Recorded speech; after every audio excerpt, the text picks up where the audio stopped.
Shalom, shalom, everybody. Ariel Tzadok here from the KosherTorah School, found online at www.KosherTorah.com. We are going to begin in this class a new series of lessons. I've entitled it Torah Basics because let me just share with you stuff even before we begin here.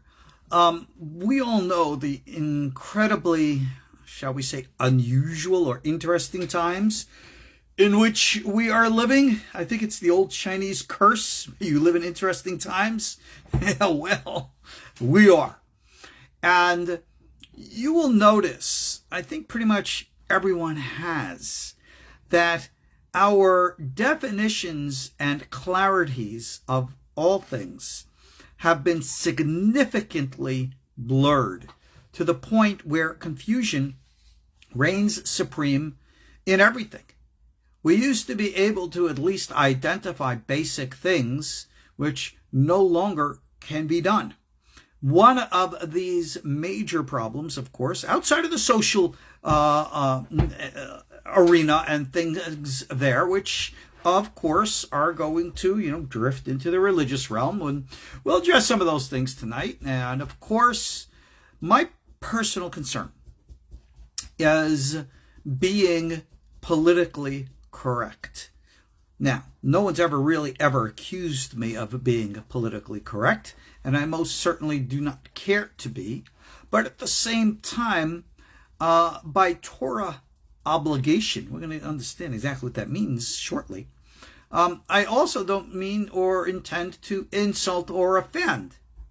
But at the same time, part of the definition of our Torah is to, as we say in our Havdalah prayers, is to mavdil, to separate, ben kodesh lahol, between the sacred and the profane.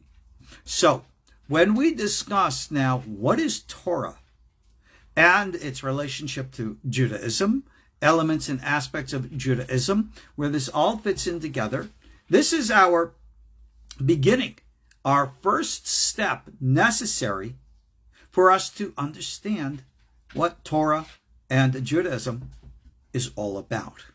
So, what I'm going to describe to you may offend some, may not. So be it.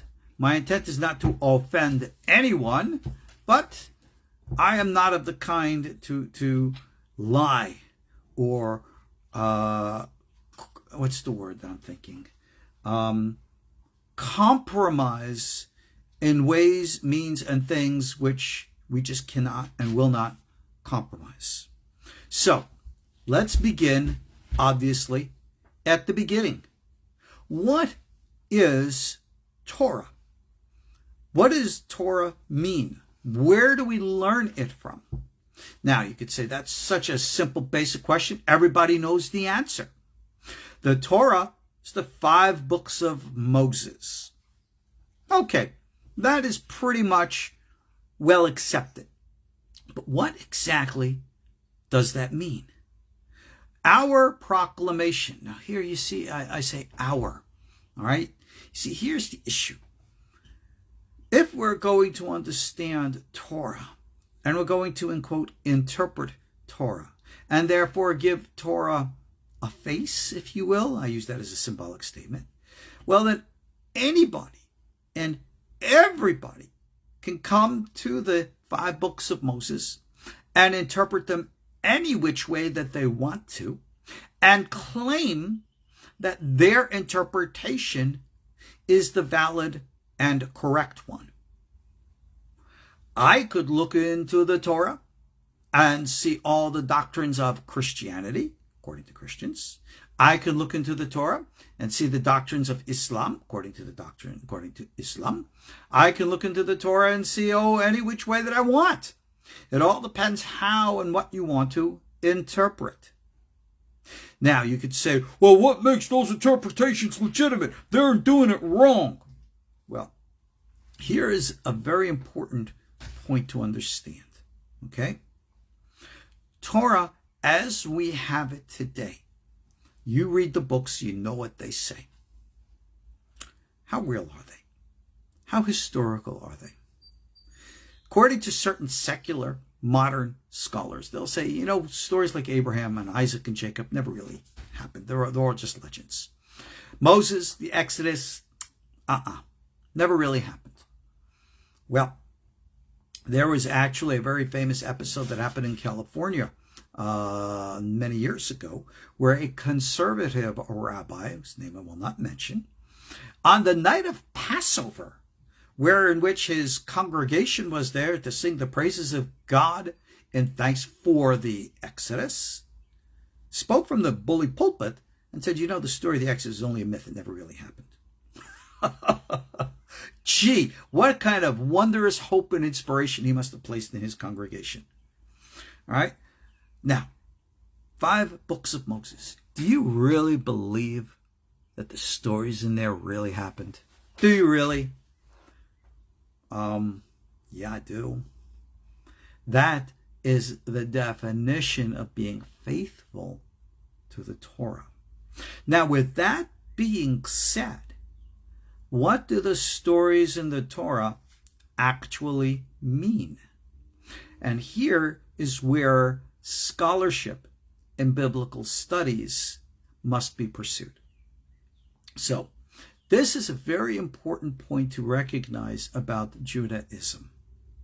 Historically speaking, way back in the day, David HaMelech, King Solomon, the prophets, Isaiah, Jeremiah, Ezekiel, what was their religion? Well, obviously they had the Torah.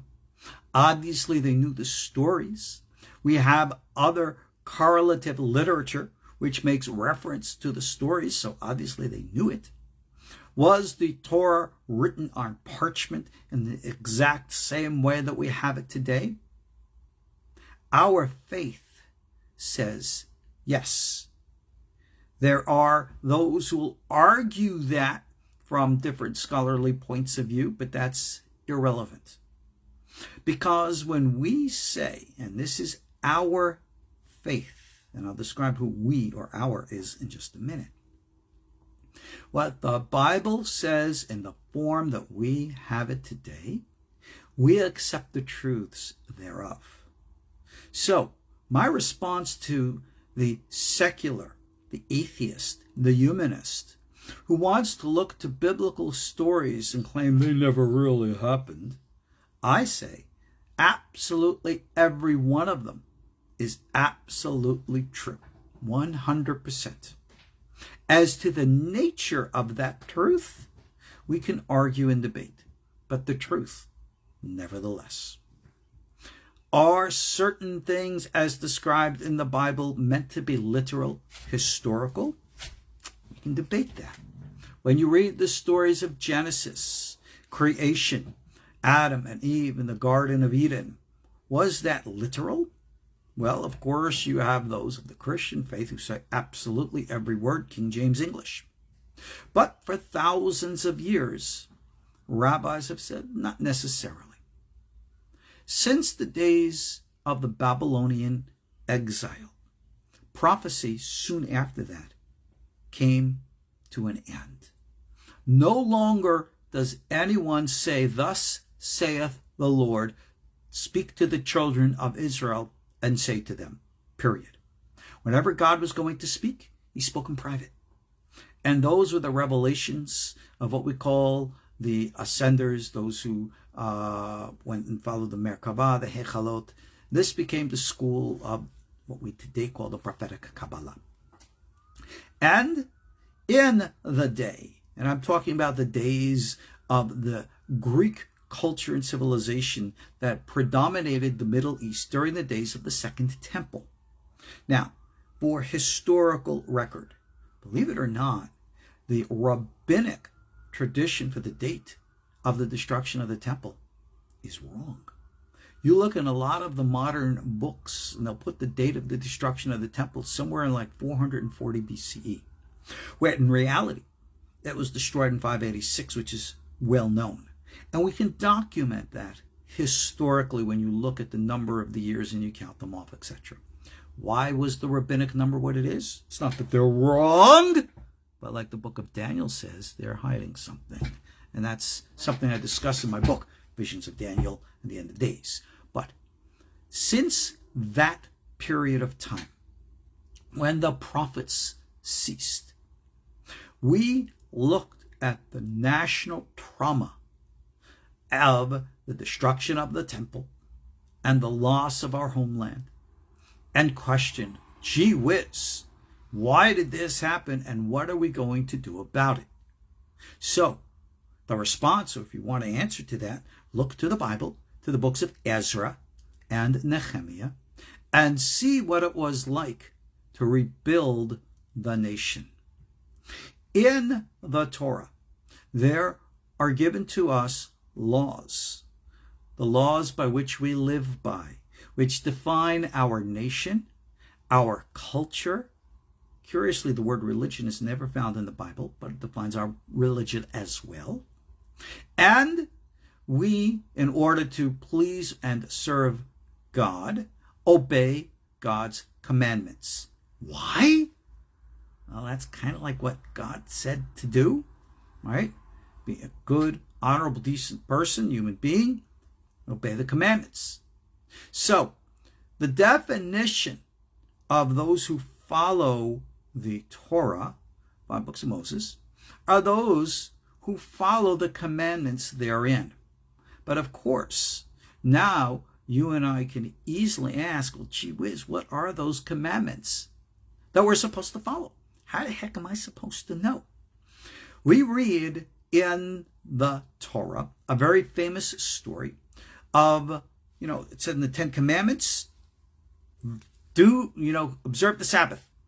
And the law is given, if you violate the Sabbath, you're put to death. It's capital punishment to violate the Sabbath in public.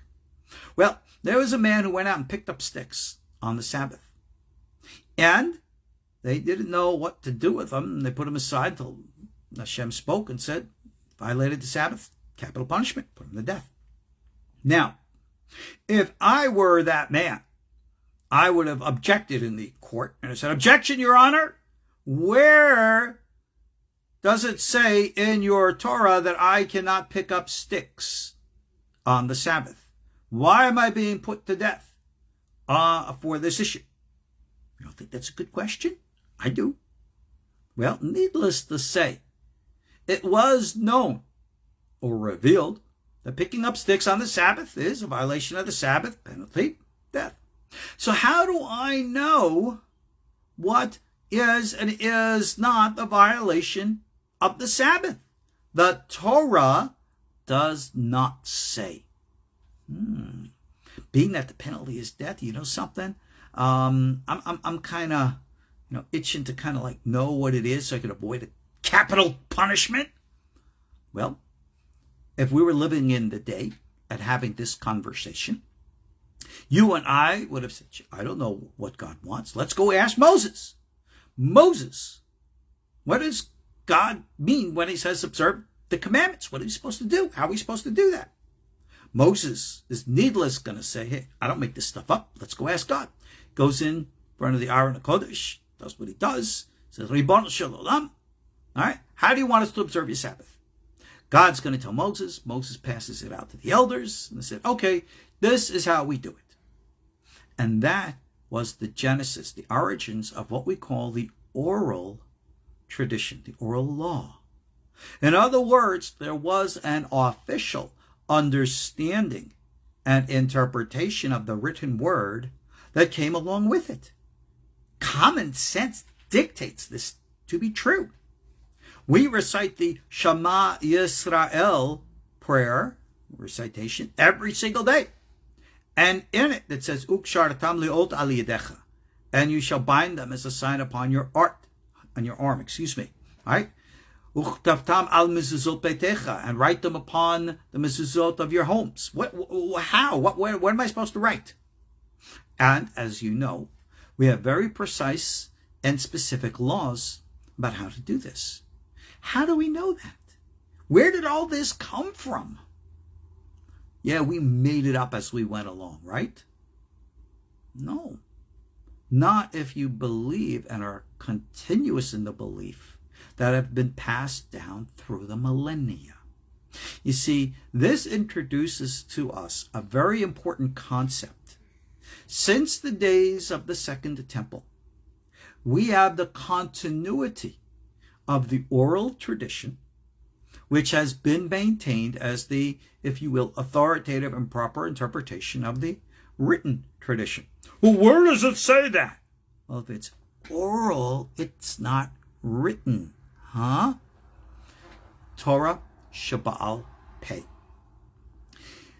We today maintain a continuity of acceptance and embrace of the Torah Shabbat Pei.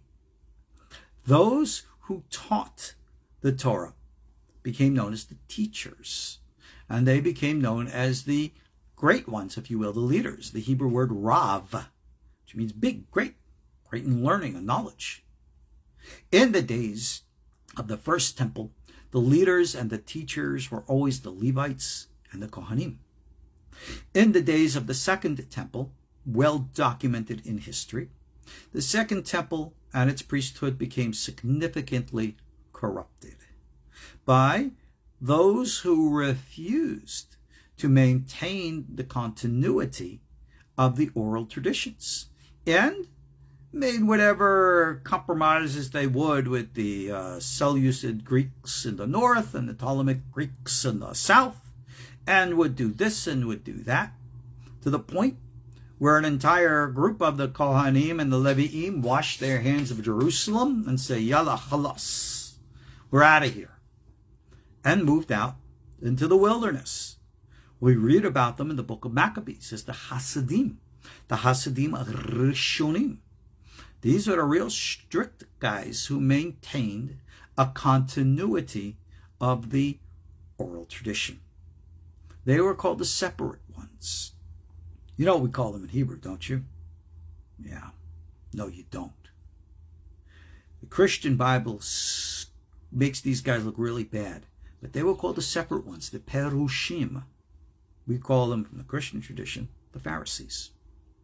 These were the guys who separated to maintain the continuity and the purity of the oral traditions. And as we see from Ezra and Nehemiah, and as is intended within the oral tradition, the authority of the question, like it says in the book of Deuteronomy, when you have a question, you go to the judge in those days, and whatever they say, you do. Well, this gave the authorities of the Torah the responsibility to apply Torah law as is necessary for public needs. So there is a Gemara history lesson in the tractate Shabbat, where it says there were times when the majority of the leadership of the rabbis instituted that the laws had to be very, very strictly interpreted and enforced, simply because the public were becoming lax in their respect and upholding the law. And once times changed and people became more responsible and in observance and obedience to the law, the rabbis could become more lenient. Until such a time when the people again became a little bit too flexible, and again stringencies had to be introduced. Laws are subject to change and flexibility. That is the nature of oral Torah. We stand upon the foundation, and upon that foundation we build our solid structure. But the continuity of that solid structure, which we call in Hebrew the Mesorah, the continuity must be maintained.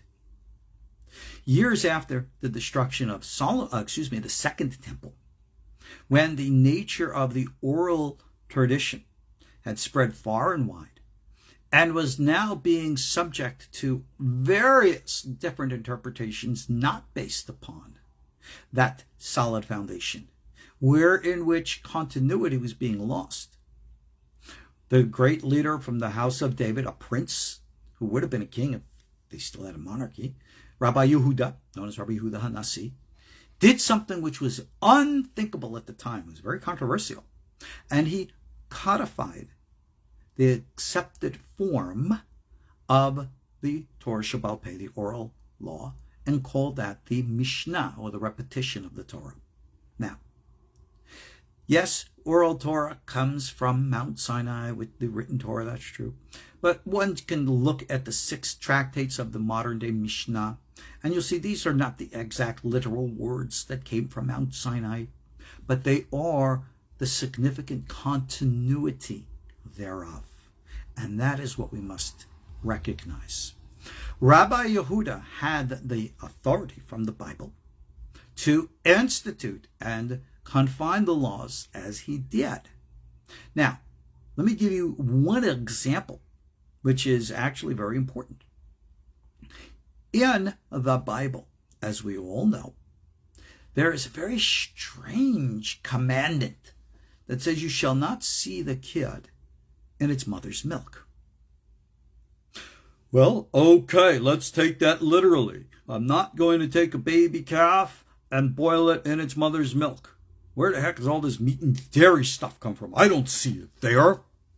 Well, the rabbis have said to us, you got to understand the nature of Torah literature and how it was written. And just like they had vernacular speech today, they had it then too. And the term, al tavishal gedi b'halev imo, was one of those vernacular terms which meant you don't mix meat and dairy. It's written 3 times in the Torah. And it's written 3 times, I guess it has significance. The rabbis said yes. What that means is that you don't eat it together, you don't cook it together, and you don't benefit from a combination together. Now, aside from all the peripheral laws to that, which we'll cover in our KosherTorah School lessons on Halakha coming up, in this respect, what about chicken? Is chicken to be considered meat, that I don't mix it with dairy? Well, in all due respect, can you boil a chicken in its mother's milk? I would love to see chicken milk. I know chicken soup, but I don't know chicken milk. So, what's the law of chicken? Well, obviously, it's not meat. And to this day, that is correct, isn't it? But the rabbis, who have the responsibility from the written Torah to safeguard and protect the safety of the continuity of the tradition, of the laws, and the people obeying God's commandments, were faced with a concern. You see, people know that chickens have blood in them, and you would, like the doves that you would sacrifice in the temple and the like, you have to slaughter them properly and remove the blood because it's forbidden to eat blood. And that's kind of just like it's done with meat, whether it's dealing with goats or cows or lambs or anything of the kind. So even though a chicken doesn't have its mother's milk, it is the requirement, of course, to slaughter it and remove the blood. That's biblical. And therefore, under the circumstances, it is kind of like meat, but not really. And as such, the rabbi said, being that it's kind of like meat, people could easily become confused. And apparently that was a real issue in the day, in which people were, slaughtering their chickens, draining the blood, and then eating it with cheese, I guess, chicken parmesan, whatever. And some would make the mistake to say, gee, if I could eat the chicken with the dairy, why not eat the meat with the dairy? And the rabbi said, we have to safeguard the community from such a misunderstanding.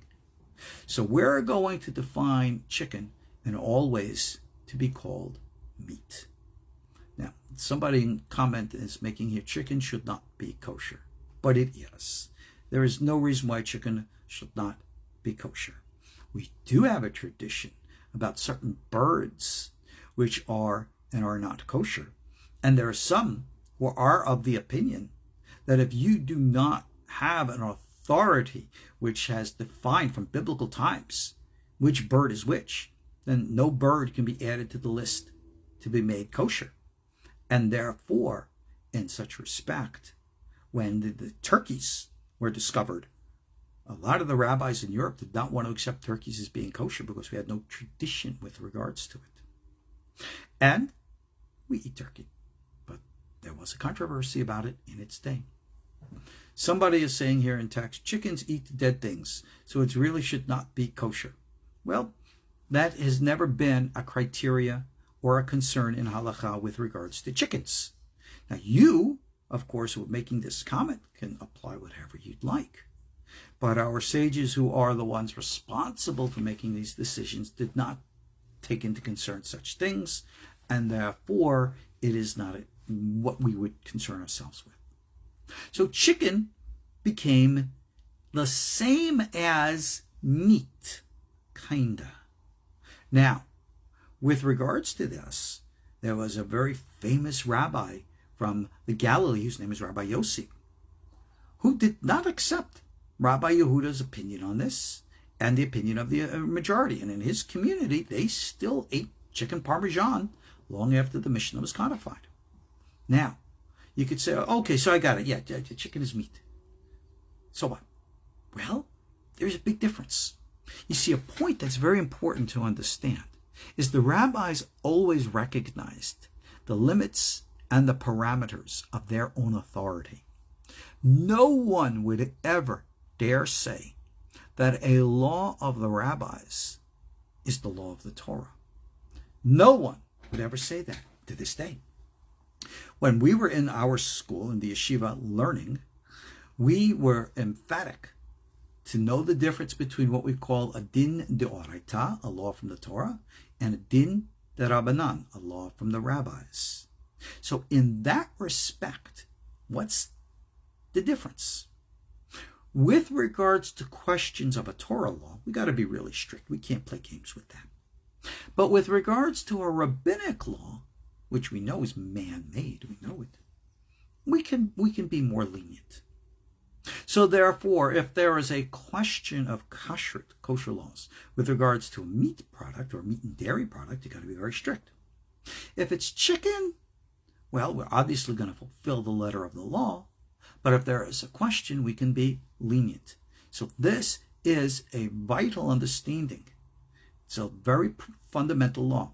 Safek question in the laws of the Torah, Safek duaraita lachmir, be strict. Safek derabanan, when you have a question in regards to rabbinic law, hakel, we take it lenient.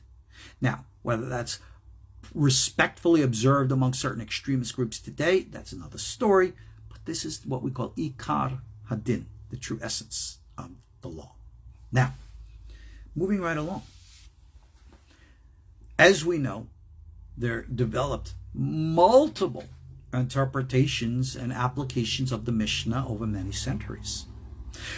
Along came, we believe, we accept, divinely inspired rabbis from the Babylonian tradition following an earlier attempt made in Eretz Israel that codified and put together, knitted together a fantastic library of 1,000 years of Torah literature.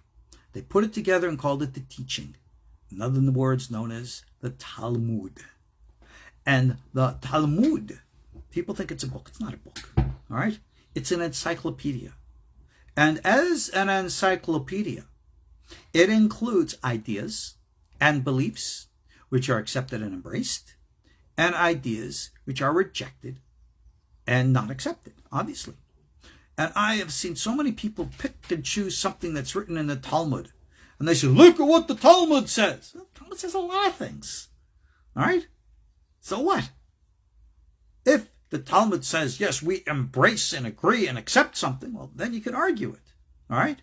But yeah, the Talmud is full of the opinions of different individuals. It has profound prophetic Kabbalistic secrets within it.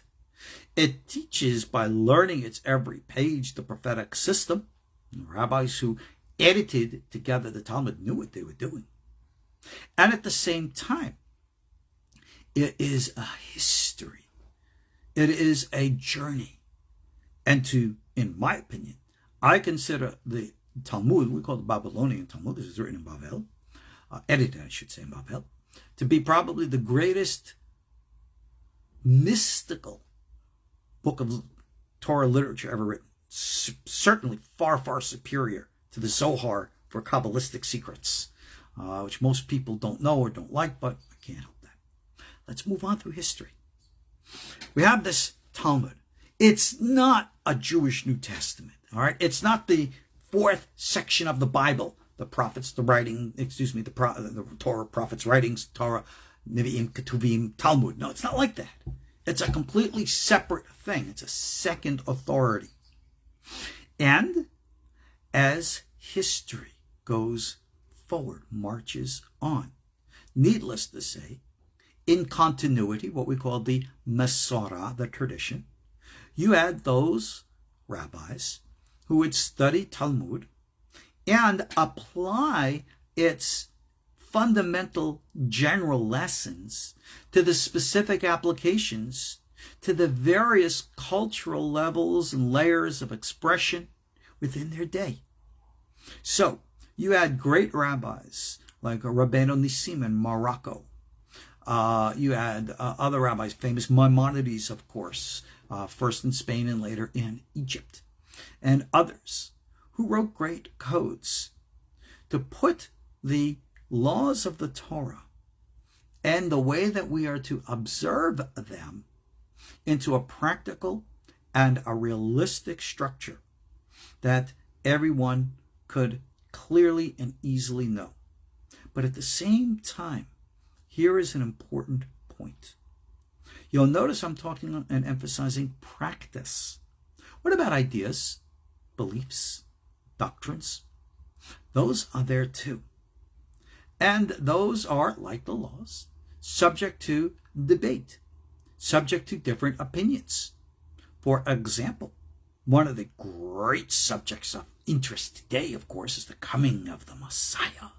When is Mashiach coming? We have all kinds of ideas.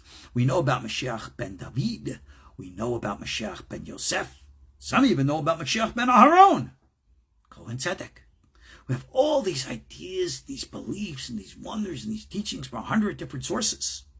And yet, what's the truth? What does the real Torah have to say? Doesn't say.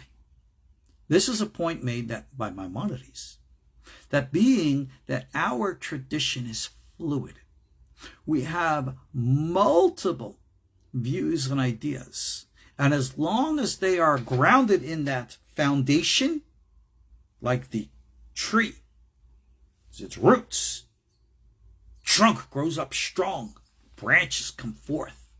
Well, if you're connected to that tree and those branches in the proper way, then you're part of the tradition, the Masorah.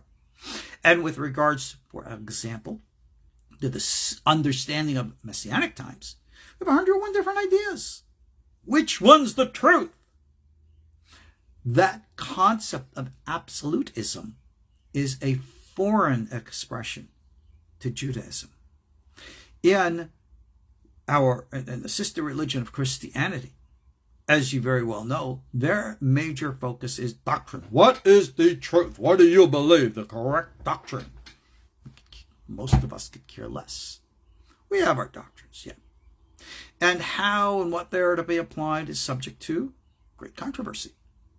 Today, orthodox Judaism, of course, bases its beliefs upon the codified 13 principles made by Maimonides.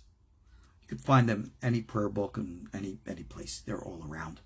However, what you may not know is at the time that Maimonides codified these, they were subject to hot debate by many of the rabbis who were not willing to accept what he wrote. And to this day, there's still that subject of disagreement. So, the continuity continued throughout the ages, along the way back since the days of the Second Temple. You had those who would not accept the authority the rabbis and their interpretations. And they created their own expressions, such as famous groups known as the Tzedokim, the Sadducees, who are the compromised priesthood in the days of the Second Temple. Needless to say, once the temple was devastated, that group kind of faded away from history.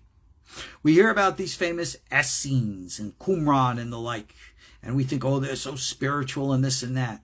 Well, if you really study the Halakha of the Essenes and Qumran and the like, and the Halakha of the Perushim, our sages, you're going to find differences in specific elements of Halakha, but in other areas you're going to find a lot more similarities than you're going to find differences.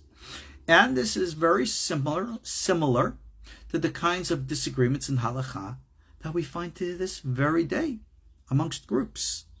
So much so that the original and authentic, quote-unquote, Essenes were probably just another branch of, or mystical branch of, our sages. That's really more or less the truth of it, with exceptions of specific elements and areas of halakha. But being that they were an extremist element, very racist and all the like, they were not a bunch of nice guys at all. They were refused to accept any kind of compromise, which our sages recognized needed to be more fluid. They were more rigid. And when the winds came, they fell, they broke and fell and disappeared from history.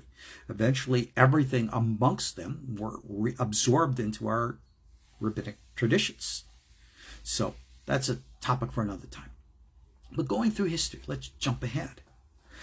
As our rabbinic traditions developed and grew, of course, you had those who rejected them in Babel.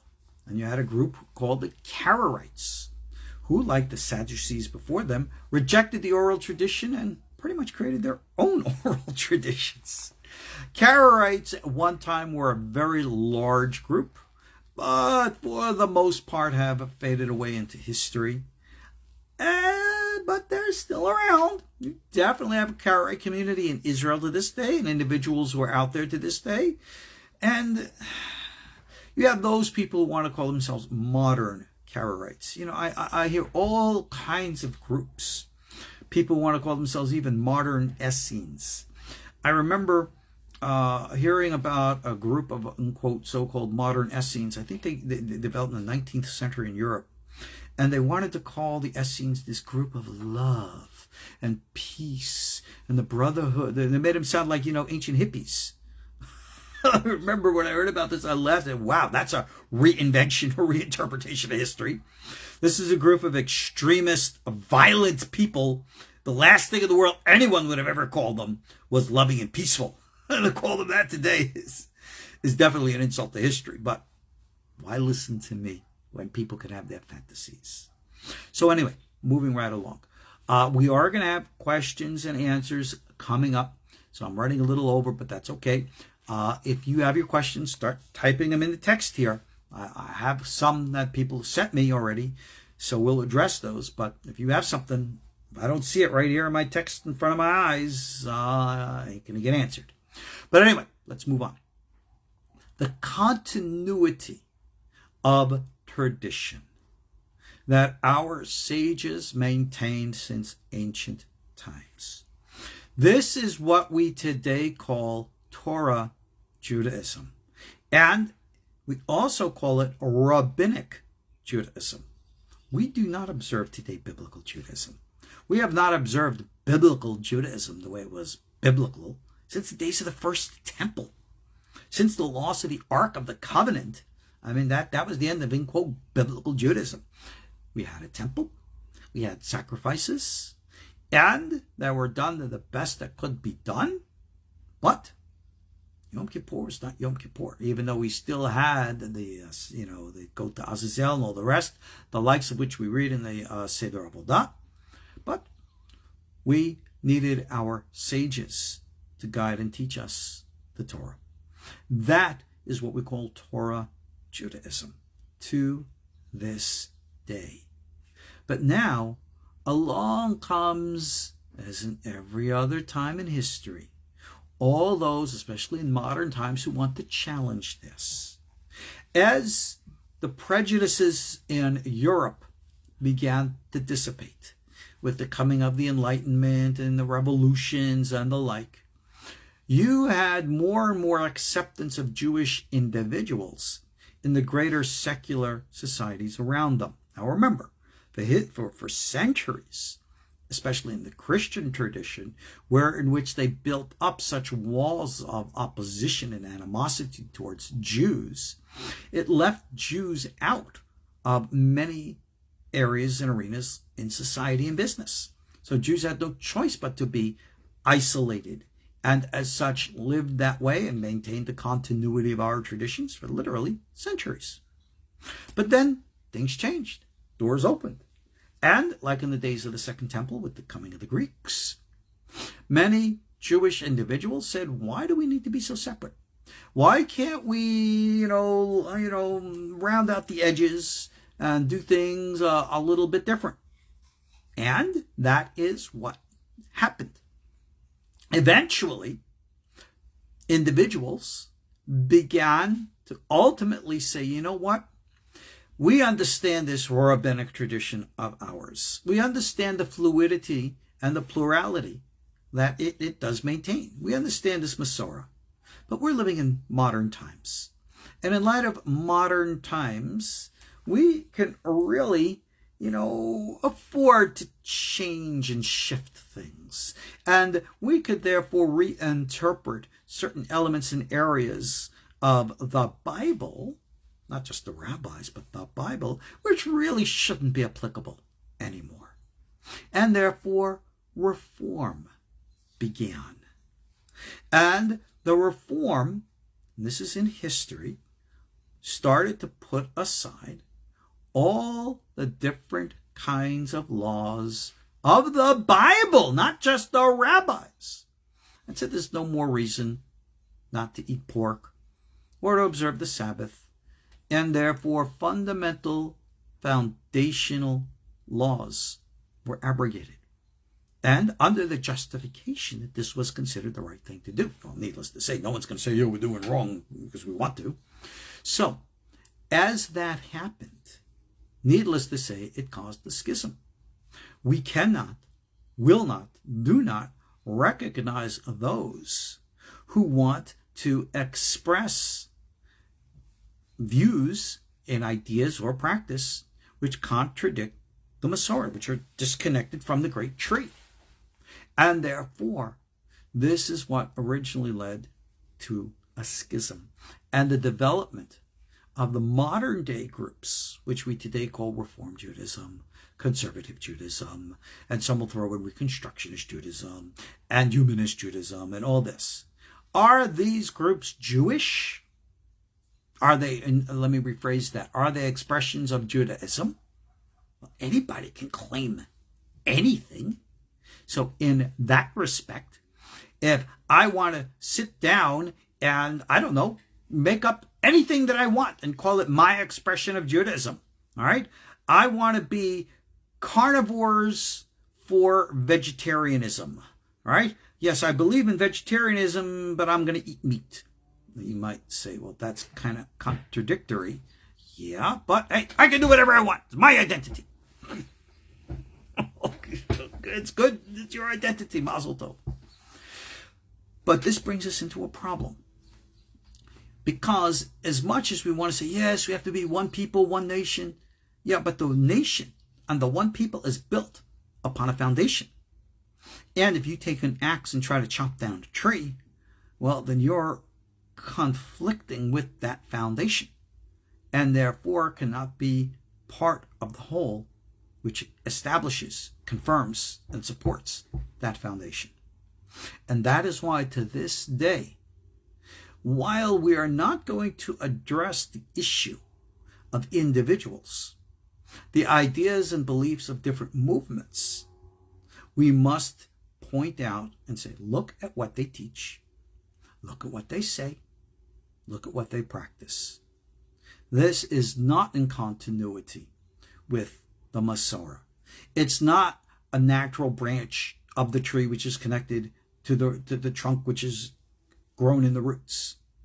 And therefore, it is not a part of Torah Judaism. You can create any kind of Judaism that you want. Christian missionaries have been doing this for the longest time, what they call their Messianic Judaism, right? But if you look at the fundamentals of their beliefs, their ideas, it's nothing different from Protestant Christianity. And they can put on whatever Jewish facade that they want and yell and scream and huff and puff what they're doing. It's the ideas of where you're at. And it's nothing to do with your relationship to the rabbis or the Talmud, but it has to do with your biblical understanding of the definition of God.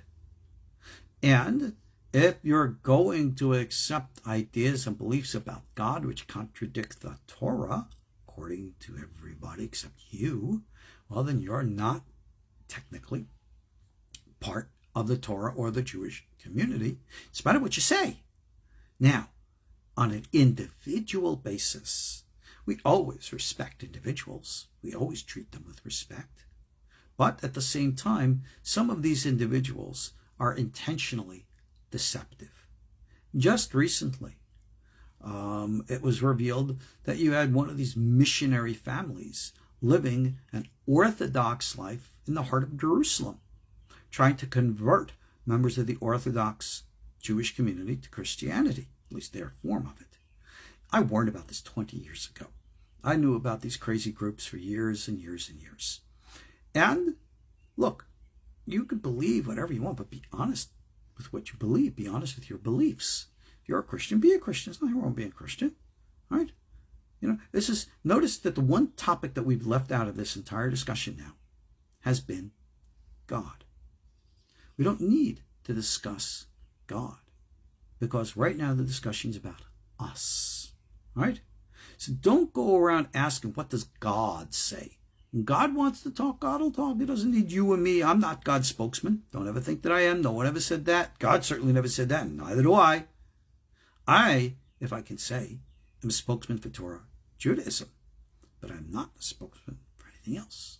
I could share with you the material. I can share with you the information, and you can see and validate and verify that for yourselves. But that's that. Now, with regards to our Torah observance, if you as an individual wish to embrace Torah and be considered Jewish, well, be Jewish law, ancient tradition, you're either born from a Jewish mother or you convert in accordance to what we call the Halakha, Jewish law. And who decides that? Oh, it's been decided long ago. You have to embrace all the laws of the Torah. You cannot be considered a valid convert if you accept only some but not all. Now, what does that mean?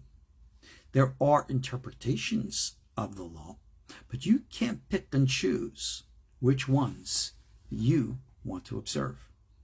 So I have seen today amongst certain people, they advertise, hey, you want to become Jewish? I'll convert you over the internet, like $10 kind of stuff.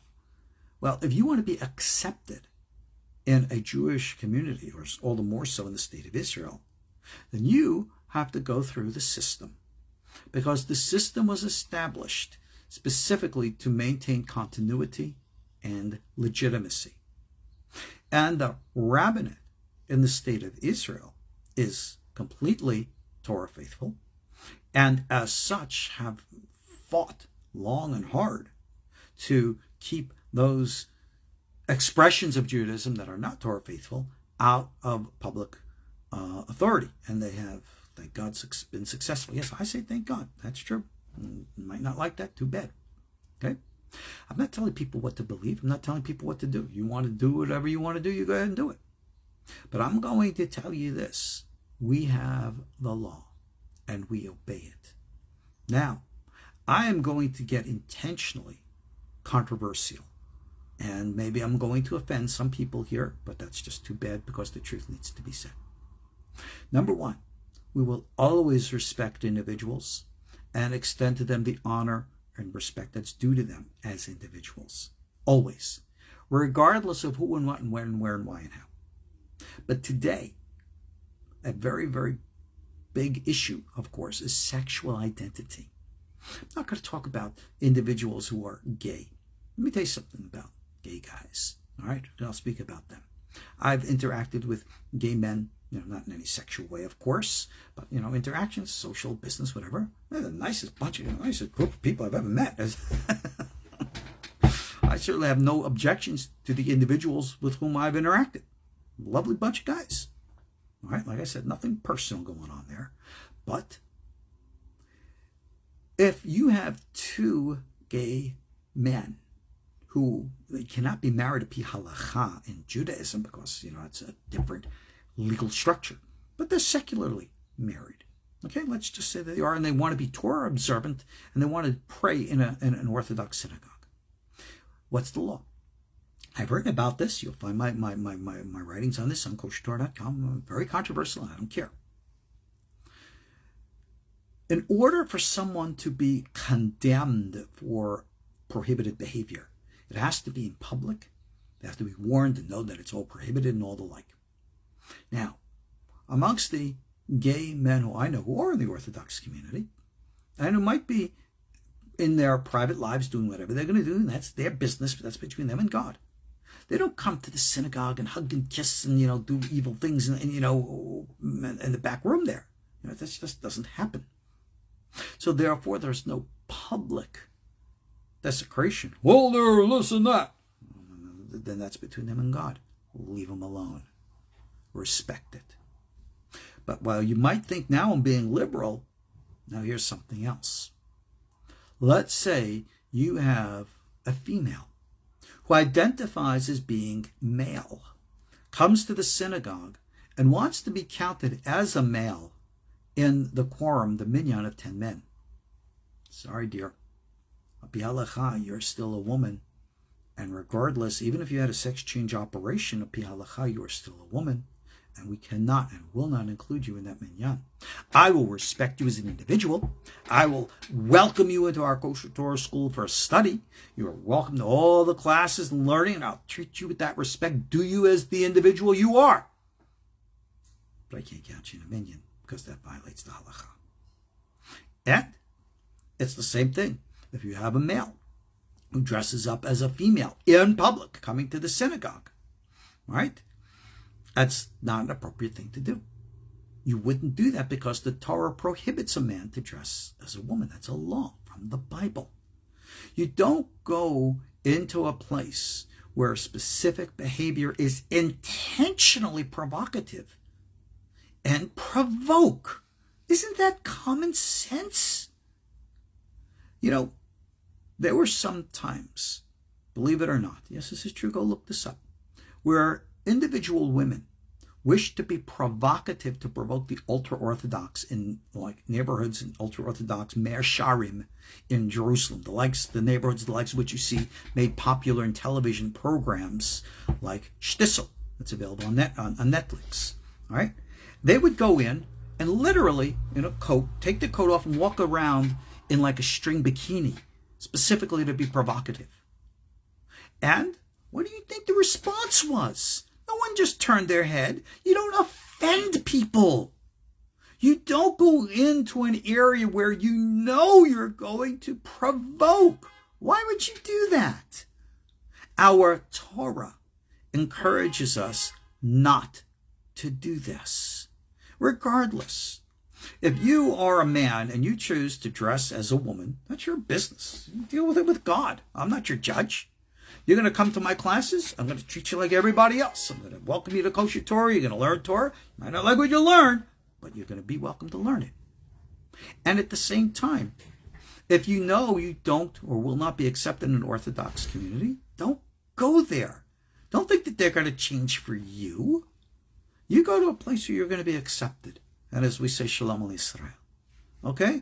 Right, wrong, good, bad, let God judge. It's not my place. So, this is the continuity. I know I'm going over, and I hope that's okay. Over the many years, the expressions, of course, of Torah take many different forms. You have those schools in our tradition which embrace Kabbalistic traditions and insist upon observing the laws with Kabbalistic interpretations. That's all well and good for those who choose to do so. It's not obligatory.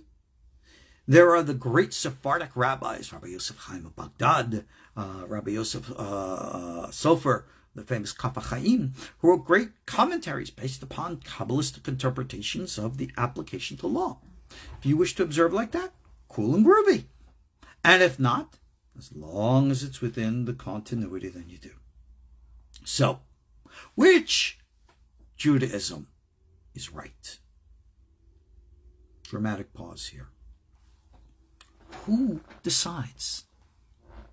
The Reform are going to say, yeah, we're okay. Conservatives are going to say, we're okay. The Orthodox are going to say, we're okay. And this one's going to point the finger at this, and this is going to point the finger at that. And I'm Orthodox. I live my life by Halakha, and our KosherTorah School is an Orthodox school. But with that being said, while I will not accept the doctrinal or practices of groups that are not Orthodox, I still welcome everybody who wants to come study. You know that's basic policy of our school. But with that being said, everyone is going to be, in quote, right in their own eyes. Now, some of you might recognize the echo of my words, because in the book of Judges in the Bible, it says that every man did was right in his own eyes because there was no king in Israel. And well, what do you know? Here we are again. And so we have every different tradition, every different expression, one more crazy than the next.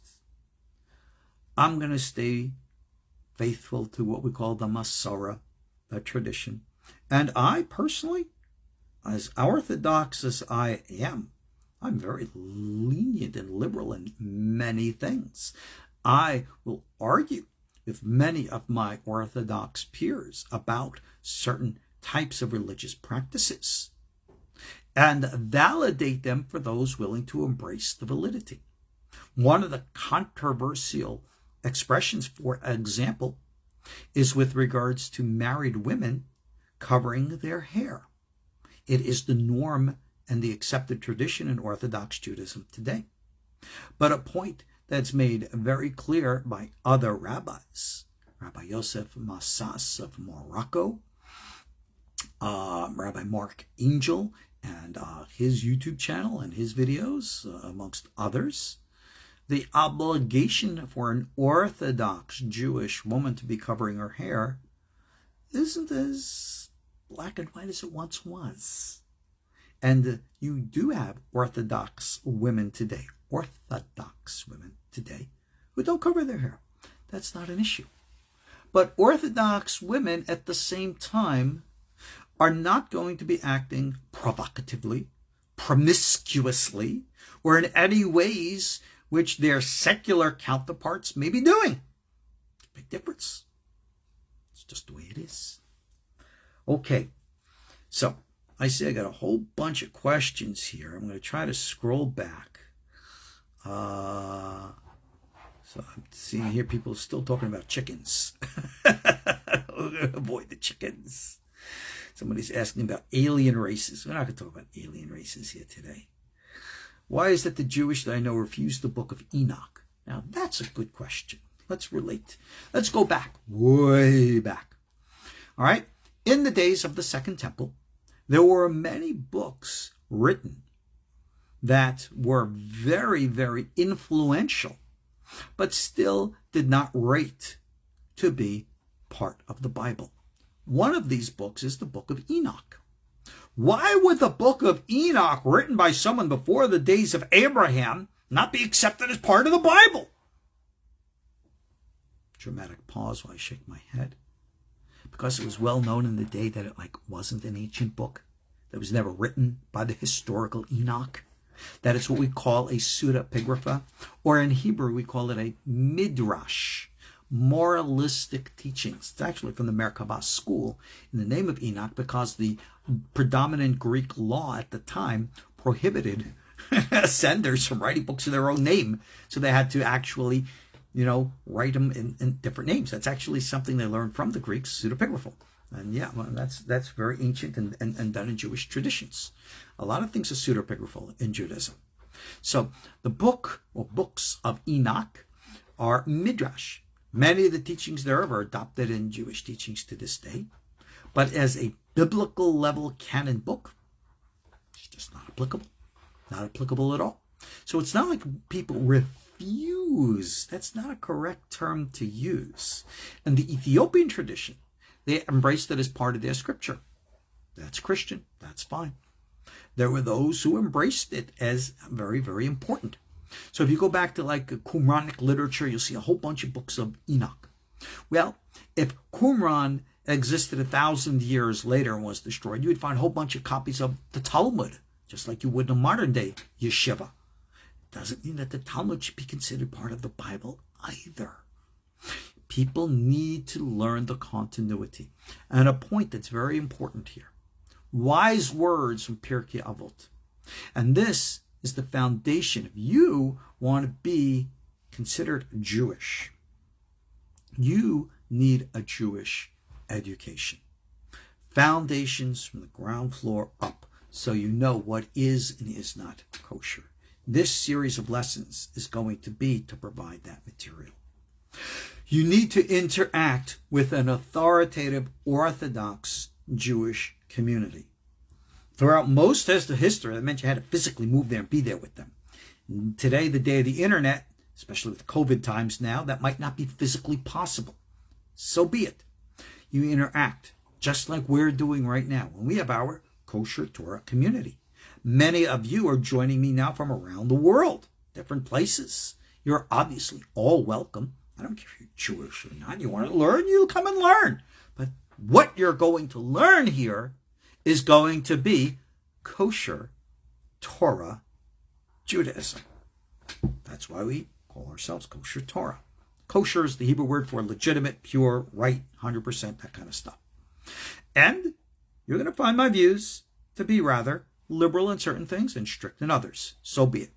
You know that at the foundations of our teachings, of course, is the experiential, prophetic teachings, the Kabbalistic traditions dating back from the beginning. Fine. This series of lessons is not going to address that. You want to address the mystical, the experiential stuff, you're going to have to become part of our school, supporting school support through Patreon or as a monthly supporter and have access to that type of material. You're welcome. You're all welcome. You might not like what you hear, but you are going to be welcome. So, I'm going to scroll up here. Does it scroll? Yeah, it does. Okay, there we go. Let's see what else we got here. Well, people are talking about common sense. Yeah, that's very true. Yeah, okay. Yeah. Sorry, I'm just here. Now, somebody's asking a question. How should a Gentile, smack in the middle of the Southern Baptist land, observe the Jewish festivals and Jewish holidays, prayer and reverence? The answer is, number one, you have no obligation to. Let's address this because this is an important point. As Judaism now becomes available to people, remember this. What is Judaism? Who is a Jew? Oh, big thing. Prophetic Kabbalah and Kabbalah Masit are completely different. You'll read my books, you'll get to that. But let's get back to our point. Judaism's available. It's all over the place now. Somebody says, I want to be a Jew. Right? Well, if you want to be a Christian, you just got to say, I believe. And you're a Christian. You want to be a Muslim, member of the Ummah of Islam? Say, I believe. All right. Judaism's not like that. You can believe in Jewish ideas and Jewish beliefs and study Jewish Torah, and you're still not, in quote, a Jew. Now, let's not talk about spiritually. Let's not talk about in the eyes of God. We're not getting into that. We're talking about here and now in the community. If you want to become a member of the Jewish community, the Orthodox community recognized by the State of Israel and the greater Jewish community at large, then you're going to have to go through the proper procedures of recognition. That is what we call an, in quote, Orthodox conversion. And you're going to study, and you're going to learn, and you're going to be absorbed into the life and lifestyle, go through the proper rituals, men with the circumcision, women with the mikveh, men with also the mikveh in that respect, and embrace the community. How you then choose to observe from then on, obviously you're not going to violate, say, okay, now I'm a Jew, I'm going to become an irreligious Jew and eat pork. No, you're not going to do that. All right, that violates the focus of your conversion in the first place. But what about all those who can't do that or who don't want to? You obviously can still identify with the Torah and its observances, but you are not obligated to do these things. For a non-Jew to observe Torah-related Jewish identity type things doesn't make you closer to God. Don't even think that. All right? I have so many people in the, in quote, Noahide movement who want to be like, in quote, just like Jews without being Jewish. And I've seen certain rabbis of extremist elements try to create for them all kinds of rigidities and structures and formats. You got to do this, you got to do that, you got to do that, you got to do this. None of that's true. None of it at all. If you want to be what we call a Chassid Umot Olam, right, righteous of the Gentiles, then just be righteous. If you find value in the expression of certain Jewish ritual observances, by all means, enjoy the expression of them as you see fit. I know many non-Jewish people who recognize the value in the observance of the Sabbath. But if you are not Jewish, you want to observe the Sabbath, by all means. But don't think yourself obligated to observe the Sabbath as the same way the children of Israel were obligated by God in the Torah. You have no such obligation. If you wish to observe in that way and fashion, you can, but you're not required. And therefore, there's nothing like doing it wrong for you. And in that respect, you have a freedom and a liberty and should expect and respect that. So in these areas, just remember how and what you want to do is up to you. You want to live by the righteous life? You pretty much know what that means, how to be decent, moral, and good. You don't need anybody to tell you these things. And with regards to Jewish identities, your choices as well. How and wish you what to do things. Now, I am receiving questions here with regards to certain organizations. You know I will never discuss organizations by name or anything of the kind. If you want to know whether or not an organization is acceptable within the context of Torah Judaism, look at the level of their observance of Halakha. That is the proper way to identify, to observe, and whether you like that word or not, to judge, or better maybe to say ascertain. So look, this is where these things are at. Foundational structures. This is step one. We're going to go through things like the foundations of Maimonides, discuss the different ideas one step at a time, and build for ourselves a structure of ideas, practices, and beliefs. Let me just tell you this. You are absolutely not obligated by any stretch of the imagination to accept what I say, to listen to what I say, to agree with me or the kind. If you have any questions about source material, I'll document my source material, guaranteed. No question about that. That's black and white. What you should do for yourself, I am not your guide. I am a source of information. I am here to help to walk with you. I'm no one's leader, so please don't ever put me in that position. We work together. We must emphasize, if we talk about unity, well, we're going to disagree on ideas and beliefs. There's no doubt about that. We're going to disagree on practices. Some are going to be mutually exclusive. There's no way to avoid it, so don't even bother to try. But that doesn't mean that we disrespect one another. I have very strong objections to movements like the Reform and the Conservative and the like. I don't accept their movement's positions on things. But I will never disrespect an individual from any of those communities. Many years ago when I lived in Chicago, the local big Reform Jewish community invited me up to their synagogue to teach Jewish meditation. I was honored to accept, and I did. In my black hat and my long black coat and everything else. We had a lovely time. And I taught them exactly what the Torah teaches. And they will accept or not accept as they choose. But we had the respect for one another. And that's apparently, unfortunately, what's lost today. So I see all these posts on social media, and today is the day of Nibuchim, like Rambam wrote, the complete confusion, chaos out there. Let's try to clear up that chaos. But step one, show respect. Please. That's the foundation. That is the underlying message here at our KosherTorah School. You do not come into my school and offend and insult other people. You're different, be different, okay? But you show respect. We're never going to insult other people here. We're never going to point fingers. We're never going to do anything of the kind. But we are going to learn the foundations, from the roots to the trunk to the branches, all the way out to the individual leaves.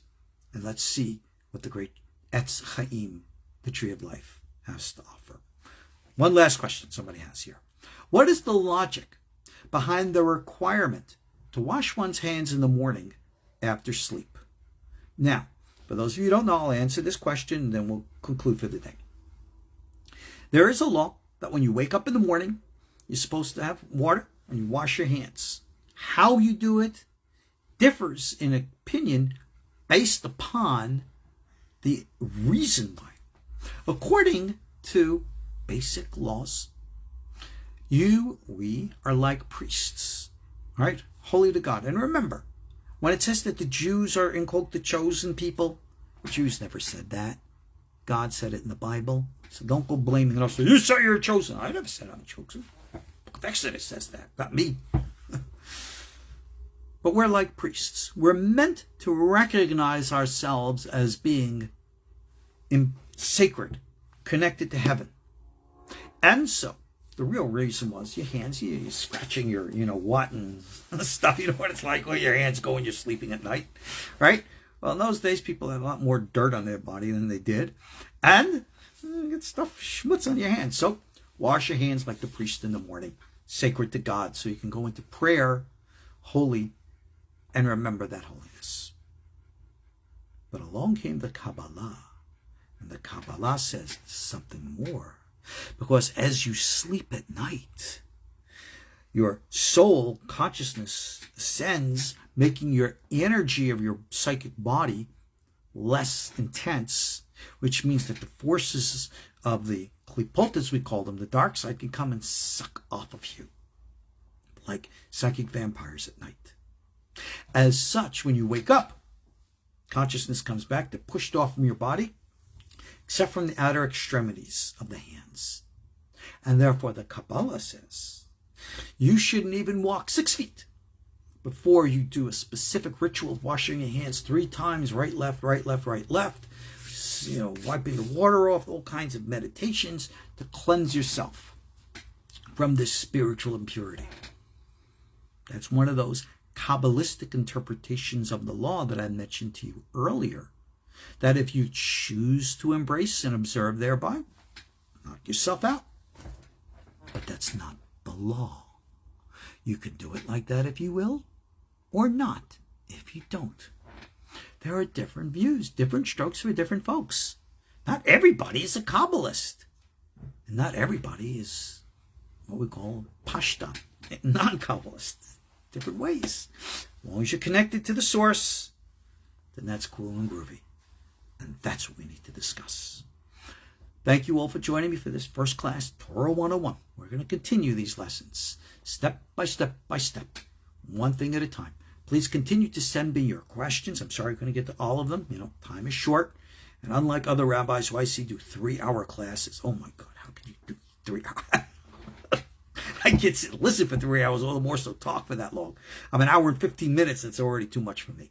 But anyway, thank you all for being here. Thank you for your continuing support of our KosherTorah School. Remember, I'm here for you because you are here for me.